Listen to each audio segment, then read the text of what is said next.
Have you ever wondered why flight prices suddenly rise or fall, or why airlines cut routes and how that affects the price of tickets? Well, there are many reasons, but they all come down to one thing: supply and demand.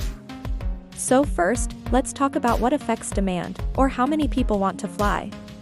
People fly more when they have higher income or when the economy is strong. So a booming economy means more business travelers and higher demand. Tastes also matter. People may choose to fly to visit friends or family, or to go on vacation, or to avoid flying because of safety fears or environmental concerns. For example, the pandemic changed travel tastes pretty quickly. In 2020, demand for air travel collapsed. People were scared to fly.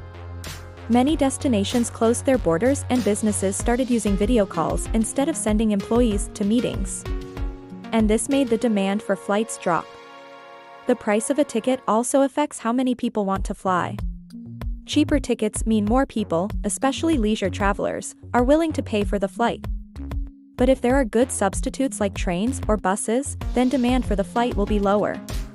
More frequent flights, non-stop routes and better service, like more comfortable seats, can make people choose to fly and increase demand. So now let's talk about supply, or how many flights airlines are willing to sell. The main factors that affect the supply of flights are fuel and labor costs. These are the biggest expenses for an airline. So higher costs mean fewer flights, less supply. But technology can help. For example, new planes are more efficient, which lowers costs and can enable airlines to fly longer routes. This increases supply. Government rules also affect supply. If a country deregulates its airline industry, allowing more competition, then more routes are likely to be created and more tickets will be sold. But if the government restricts who can fly or imposes high taxes, then supply will decrease. The infrastructure of a country also affects supply. If there are few airports, runways, or air traffic control systems, then fewer flights are possible.